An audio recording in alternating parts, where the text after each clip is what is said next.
Daddy ബിയും mummy ബിയും വീട് വൃത്തിയാക്കുകയായിരുന്നു. മമ്മി ബിയും ഞാനും ഈ വീട് വൃത്തിയാക്കിയപ്പോൾ ഒരു പഴയ ബോക്സ് കിട്ടി. നിങ്ങൾക്ക് ആർക്കെങ്കിലും പറയാമോ ഈ പെട്ടിയിൽ എന്താണെന്ന്? ഇതിൽ നിറയെ മ്യൂസിക്കൽ ഇൻസ്ട്രുമെന്റ്സ് ആണ്. ഇതിൽ നിറയെ പൊടിയാണെന്ന് തോന്നുന്നു. ഇതാണ് വയലിൻ. ഞാൻ ചെറുപ്പത്തിൽ ഇത് നന്നായി വായിക്കുമായിരുന്നു. കുറെ നാളായി ഞാനിത് വായിച്ചിട്ട്. ഞാൻ മറന്നു തുടങ്ങിയെന്ന് തോന്നുന്നു.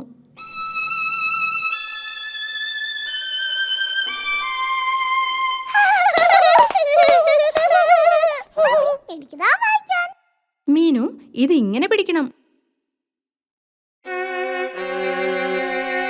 ഓ ഡിയർ, നീ വായിച്ചത് നന്നായില്ലല്ലോ. അപ്പുവിനും വയലിൻ വായിക്കണമെന്ന് തോന്നി.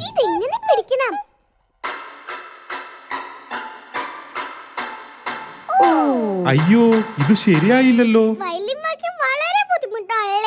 മീനു, നീ ഈ ഡ്രം ഒന്ന് വായിച്ചു നോക്കിയേ. ഇത് പിന്നെയും ഭേദമാണ്. നന്നായിട്ടുണ്ട്. അതെ, ആ ശബ്ദം മനോഹരമായിരിക്കുന്നു. ഇത് ഡാഡി ബിയുടെ പഴയ അക്വേഡേനാ. ഞാനിത് വായിച്ചിരുന്നത് മമ്മിയെ സന്തോഷിപ്പിക്കാൻ വേണ്ടിയാണ്. ഓ ഡാഡി ബി, ഞാനിപ്പോ അതൊക്കെ ഓർത്തു പോവുകയാ. മീനുവിന് ഡ്രംസ് വളരെയധികം ഇഷ്ടമായി.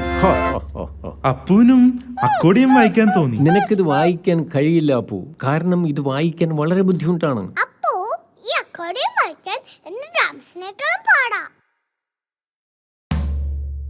ശരി അപ്പു, നീ ഒന്ന് നോക്ക്.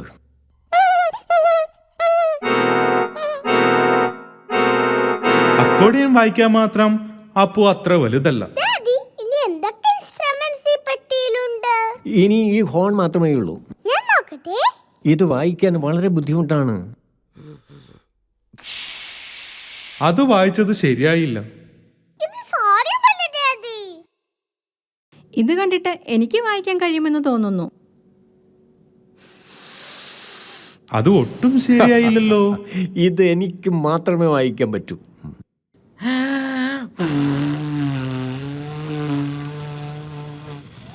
ഇതും ശരിയായില്ല. മീനു പറഞ്ഞത് ശരിയാ, ഇത് അത്ര എളുപ്പമല്ല വായിക്കാൻ.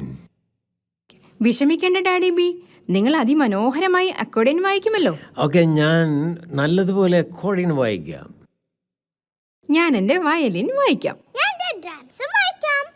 മമ്മി ബി വയലിൻ വായിച്ചു, ഡാഡി ബി അക്കോർഡിയം വായിച്ചു, പിന്നെ മീനു ബി ഡ്രംസും വായിച്ചു. പക്ഷേ അപ്പു എന്ത് ഇൻസ്ട്രുമെന്റ്സ് വായിക്കും?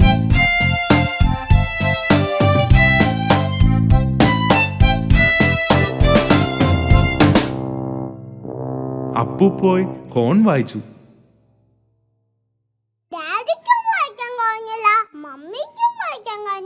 പിന്നെ എനിക്കും വായിക്കാൻ കഴിഞ്ഞില്ല. പക്ഷേ അത് അപ്പൂന് വായിക്കാം.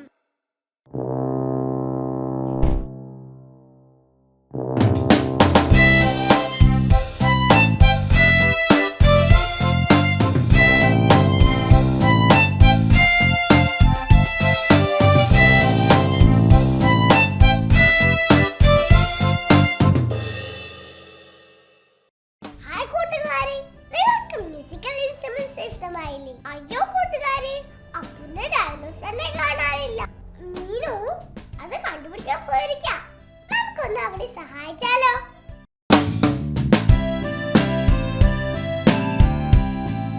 Mr. Dinosaur is lost. അപ്പുവിന്റെ പ്രിയപ്പെട്ട കളിപ്പാട്ടമാണ് ഡൈനോസർ. അപ്പുവിന് ഡൈനോസറെ വലിയ ഇഷ്ടമാണ്. ചില സമയത്ത് അപ്പുവിന് ഡൈനോസറെ വെച്ച് മീനുവിനെ പേടിപ്പിക്കാൻ ഇഷ്ടമാണ്. ഭക്ഷണം കഴിക്കുന്ന സമയത്തും ഡൈനോസർ അപ്പുവിന്റെ അടുത്ത് തന്നെ ഇരിക്കും. ആരാ ശബ്ദം ഉണ്ടാക്കിയത്? അപ്പു, നീയാണോ? Good night Meenu. Good night Appu. Good night dinosaur. Appu ഉറങ്ങാൻ പോകുമ്പോഴും ഡൈനോസർ അപ്പുവിന്റെ കൂടെ ഉണ്ടാകും.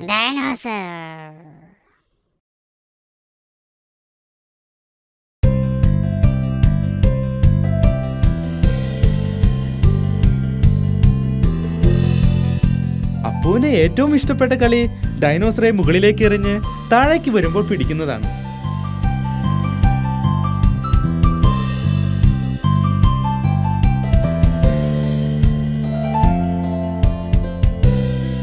മീനു ബിയും ഡാഡി ബിയും പാമ്പും കോണിയും കളിക്കുകയാണ്. ഞാൻ ജയിച്ചു. ഓ വെൽ ഡൺ മീനു. അപ്പു എന്തിനാ നീ കരയുന്നേ? ഡൈനോസർ. അപ്പു എന്താ ഡൈനോസറിനെ കാണാനില്ലേ? അപ്പുവിന് ഡൈനോസറെ നഷ്ടമായി. കരയണ്ട അപ്പു, നമുക്ക് ഡിനോസറിനെ കണ്ടുപിടിക്കാം. അതൊരു ഡിറ്റക്റ്റീവിന്റെ ജോലിയാണ്. ഡാഡി എന്തായി ഡിറ്റക്റ്റീവ്? ഡിറ്റക്റ്റീവ് എന്ന് പറഞ്ഞാൽ നഷ്ടപ്പെട്ട സാധനങ്ങളെ കണ്ടുപിടിച്ചു കൊടുക്കുന്നവനാണ്. ഞാൻ ഡിറ്റക്റ്റീവ് ആവാൻ പോകുകയാണ്. ഓക്കെ ശരി, മീനു ഒരു ഡിറ്റക്റ്റീവാണ്. അപ്പോ നല്ല ഡിറ്റക്റ്റീവ് ആണ്. ഞാൻ നിന്നെ ഡൈനോസറിനെ കണ്ടുപിടിക്കാൻ സഹായിക്കാം. ഒരു ഡിറ്റക്റ്റീവ് നഷ്ടപ്പെട്ട സാധനത്തെക്കുറിച്ച് ചില ചോദ്യങ്ങളൊക്കെ ചോദിക്കും. അപ്പോ നിന്റെ ഡൈനോസർ എവിടെ പോയി?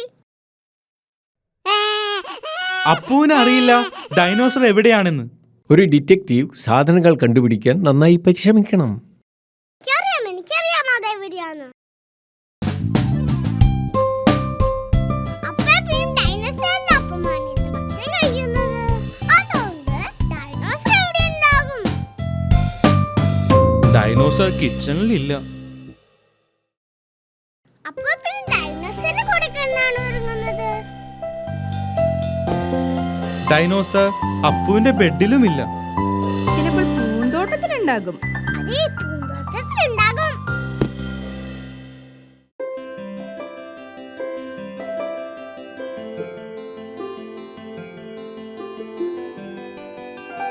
എവിടെയാണ് ഡൈനോസർ?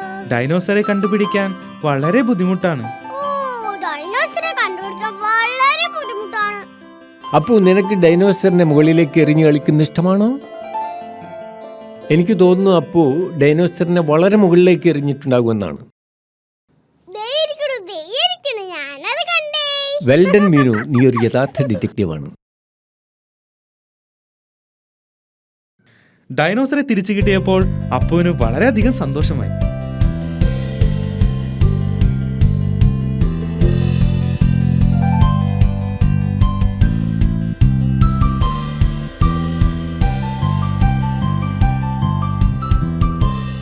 എനിക്ക് തോന്നുന്നത് ഡിനോസറിനെ മരത്തിലേക്ക് എറിയുന്നത് നല്ലൊരു കളിയാണെന്നാണ്.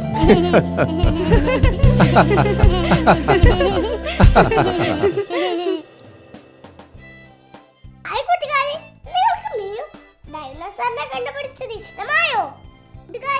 നിങ്ങൾക്ക് ഹിക്കപ്സ് വരാനുണ്ടോ? ഒരു ദിവസം ഹിക്കപ്സ് വന്നു.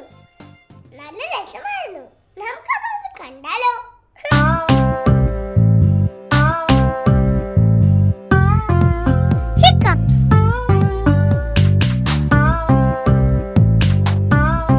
മീനുവും അപ്പുവും മമ്മി ബിയും ഡാഡി ബിയും കൂടി പ്രഭാത ഭക്ഷണം കഴിക്കുകയാണ്.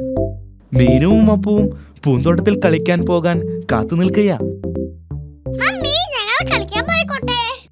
ഭക്ഷണം കഴിച്ചു കഴിഞ്ഞാൽ നിങ്ങൾക്ക് കളിക്കാൻ പോകാം.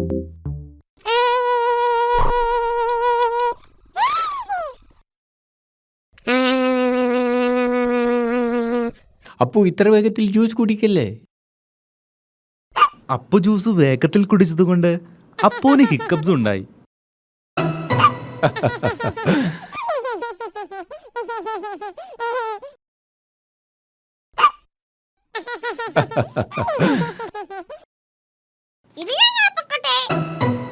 അപ്പുവിന് ഹിക്കപ്പ് ഉള്ളപ്പോ പുറത്ത് കളിക്കാൻ പോകാൻ പാടില്ല.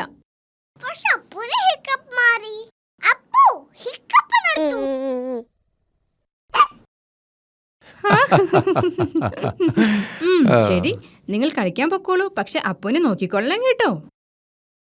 മീനുവിനും അപ്പുവിനും പൂന്തോട്ടത്തിൽ കളിക്കാൻ വളരെ ഇഷ്ടമാണ്.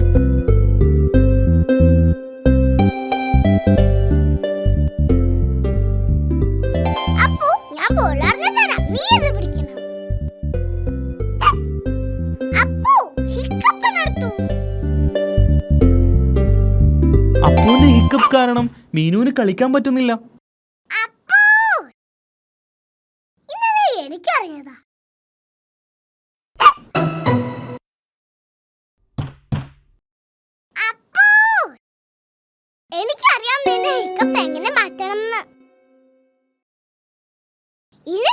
ഞാൻ പറയുന്ന പോലെ ചെയ്യണം.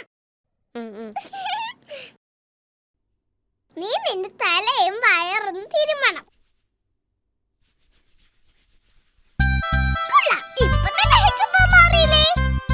ഹിക്കപ്പ് മാറ്റാനുള്ള മീനുവിന്റെ മാർഗം ഫലിച്ചില്ല. അപ്പോ ഞാൻ പറഞ്ഞത് ശരിക്കും ചെയ്തില്ല. ഹിക്കപ്പം മാറ്റാനുള്ള നല്ല മാർഗം എനിക്കറിയാം.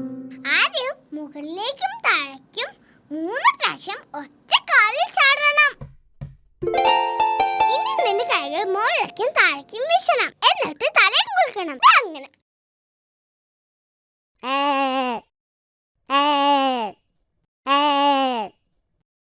ഇനി നിന്റെ കണ്ണൊന്ന് അടയ്ക്കണം. എന്നിട്ട് 3 പ്രാവശ്യം തിരിയണം.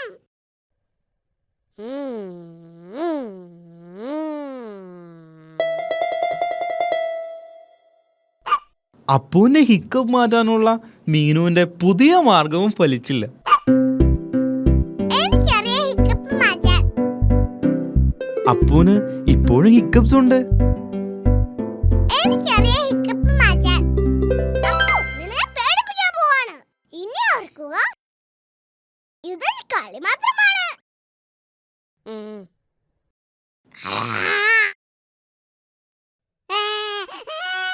മീനു, അവൻ കൊച്ചുകുട്ടിയല്ലേ, ഇങ്ങനെയാണോ അവന്റെ കൂടെ കളിക്കുന്നേ?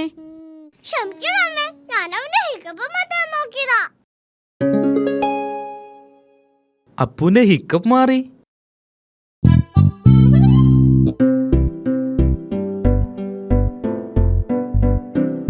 അപ്പോ വേഗത്തിൽ ജ്യൂസ് കുടിച്ചാൽ വീണ്ടും ഹിക്കപ്പ് ഉണ്ടാകും. ഞാൻ അപ്പുവിന്റെ പോലെ ചെറിയ കുട്ടിയല്ലേ, എനിക്ക് എത്ര ഭാഗം വേണമെങ്കിലും കുടിക്കാം.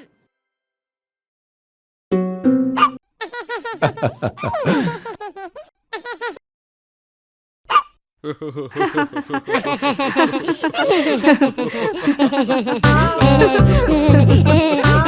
ha!